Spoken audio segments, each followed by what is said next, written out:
Católicos e evangélicos discordam em muitos temas: oração a Maria e aos santos, sucessão apostólica, purgatório e muito mais. E temos que admitir que os evangélicos têm crescido e tomado membros da Igreja Católica aqui no Brasil por serem capazes de refutar com muita facilidade várias crenças católicas que não têm embasamento bíblico ou que até mesmo vão contra a Bíblia. Mas qualquer católico um pouco mais preparado levanta um argumento que deixa muito evangélico sem explicação, porque a Bíblia protestante tem 66 e não 73 livros como a Bíblia católica.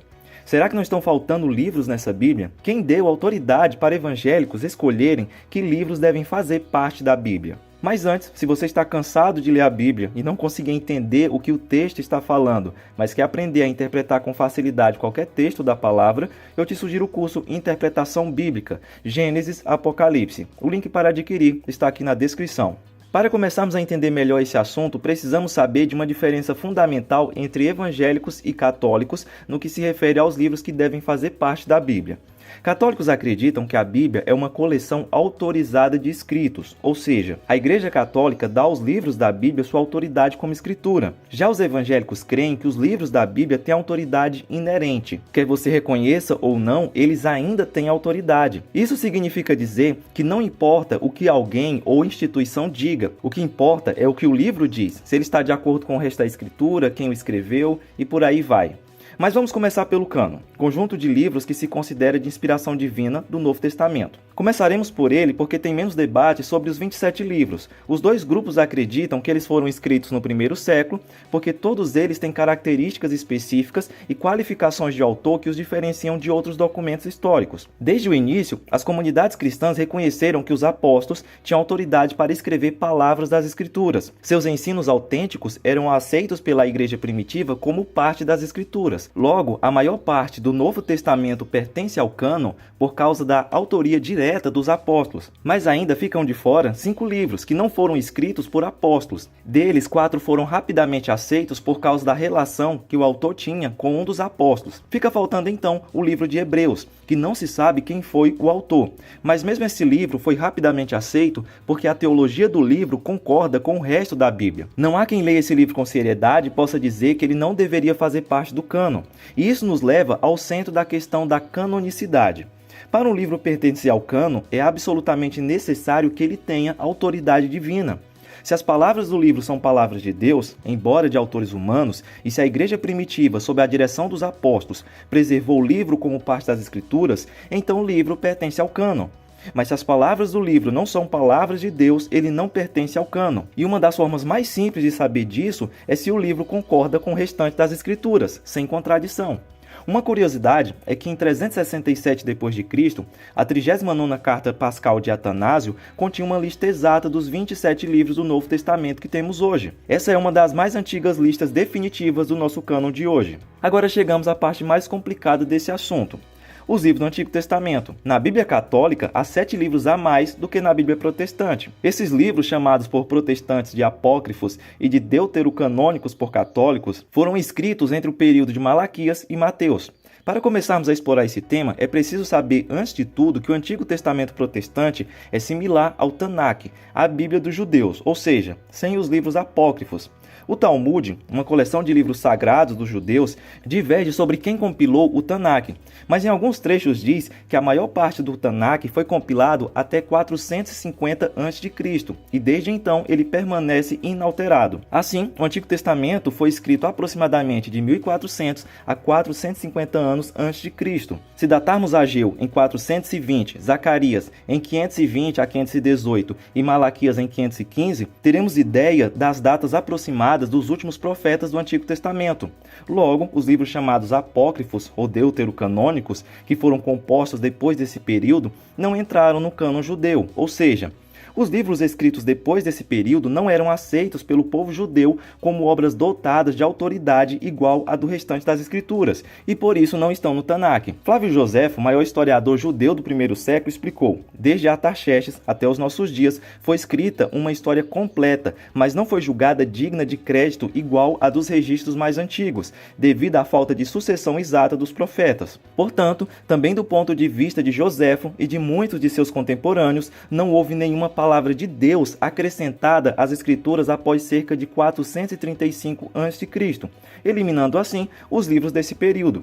Outro argumento muito forte contra os livros apócrifos se encontra no Novo Testamento. Lá não há citações feitas por Jesus e pelos seus autores aos livros apócrifos. Em uma contagem, Jesus e os autores do Novo Testamento citam mais de 295 vezes várias partes das Escrituras do Antigo Testamento como palavras autorizadas por Deus, mas nenhuma vez sequer citam alguma declaração extraída dos livros apócrifos ou qualquer outro escrito como se tivesse autoridade divina. Não bastasse isso, lembra que falamos que para um livro ser considerado palavra de Deus, ele precisa estar de acordo com o que é ensinado no restante da Bíblia? Afinal, se é palavra de Deus, não pode haver contradição.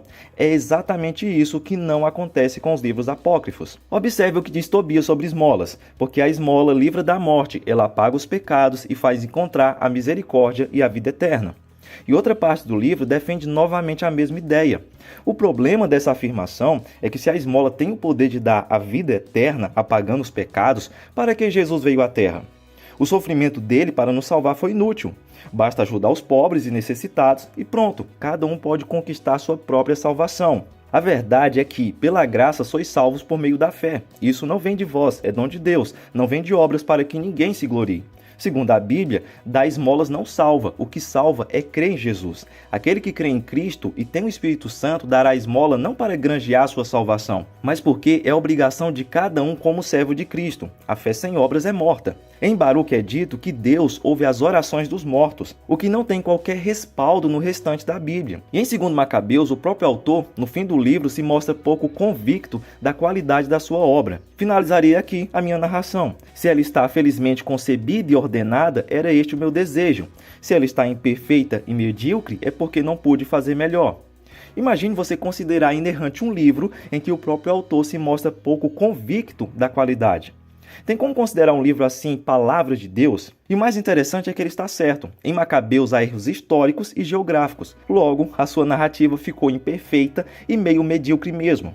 Não bastasse tudo isso, temos ainda Meritão de Sardes, que nos escreveu sobre o que é possivelmente o mais antigo cânon cristão do Antigo Testamento conhecido, depois de ter viajado por toda a Palestina tentando obter informações sobre esse assunto. Ele não menciona nenhum livro apócrifo, mas inclui todos os nossos livros atuais do Antigo Testamento, faltando apenas o livro de Esté. Mas se tantos fatos depõem contra os livros apócrifos, por que a Igreja Católica manteve esses livros? Bem, esses livros foram adicionados no cânon principalmente por sua inclusão na Septuaginta, a primeira tradução grega da Bíblia hebraica, compilada durante esses séculos de silêncio. Outro bom motivo para a manutenção e defesa desses livros é o dinheiro. O livro de Macabeus ordena a oração pelos mortos, dizendo: é um santo salutar pensamento este de orar pelos mortos. E fazer uma missa para orar pelos mortos não é de graça. A propósito, nem é preciso dizer que essa crença vai diretamente contra o que é ensinado no restante da Bíblia em diversos textos. Depois que alguém morre, acabou, nada mais pode ser feito por sua alma. Pelo menos, esse é o ensino do restante da Bíblia. Agora, some o que é dito em Macabeus com Eclesiástico, que ensina que dar esmola propicia expiação pelo pecado. E teremos a justificativa para a venda de indulgências, uma maneira de resgatar um ente querido morto do julgamento pagando dinheiro. Com dinheiro, a Igreja Católica conseguiu financiar as inacreditáveis paróquias e igrejas que vemos hoje. Inclusive, durante a construção da Basílica de São Pedro, um slogan de marketing foi empurrado pela igreja para vender indulgências dizendo: assim que a moeda na caixa tilintar, uma alma do purgatório para o céu saltará. E esse foi um dos motivos para que em 1517 d.C., um homem chamado Martinho Lutero dissesse chega. Ele revisou a Bíblia Católica, que era escrita exclusivamente em grego ou latim, idiomas que a maioria do povo comum da Alemanha nem sequer entendia, e propôs seu próprio cânon em 1522. Ele atribuiu os 7 livros adicionais do Antigo Testamento a uma seção chamada de Apócrifos e determinou que eles fossem úteis, mas não como escritura. Mas precisamos dizer que ele errou ao tentar remover Judas, Hebreus, Apocalipse e Tiago do cânon bíblico. Aparentemente a razão é que esses livros iriam contra algumas de suas visões teológicas. Seja como for, ele não obteve êxito nessa ideia e só os apócrifos foram eliminados. Com o caos e a interrupção do controle causados pela Reforma, os líderes católicos foram forçados a responder e em 1545 realizaram o Concílio de Trento, numa tentativa de reparar o dano causado por Lutero e os reformadores. Eles reintegraram os livros que Lutero removeu e lhes deram um novo título, deuterocanônicos, tentando mais uma vez afirmá-los como escritura. Eles também afirmaram a doutrina da fé, mais obras, para ganhar salvação, e estabeleceram que tanto a Bíblia quanto a tradição da Igreja Católica têm autoridade igual uma sobre a outra. Os católicos afirmam que Lutero removeu esses 7 livros com base em sua preferência pessoal, simplesmente porque não se alinhavam com sua própria teologia. Mas nesse caso, isso não é verdade. Em resumo, haviam 4 razões principais pelas quais eles não foram incluídos no Antigo Testamento. 1. Eles não estavam no Antigo Testamento hebraico original, o que significa que não foram aceitos como escritura pelos judeus na época de Jesus. 2. Eles contradiziam as doutrinas da salvação somente pela fé, que é proclamada fortemente ao longo do Novo Testamento. 3. A base histórica para sua inclusão não era tão forte quanto o cânon pré-estabelecido do Tanakh. E 4. O Novo Testamento nunca afirma nenhum desses livros como escritura. Os comentários são livres, que Deus te abençoe e até a próxima.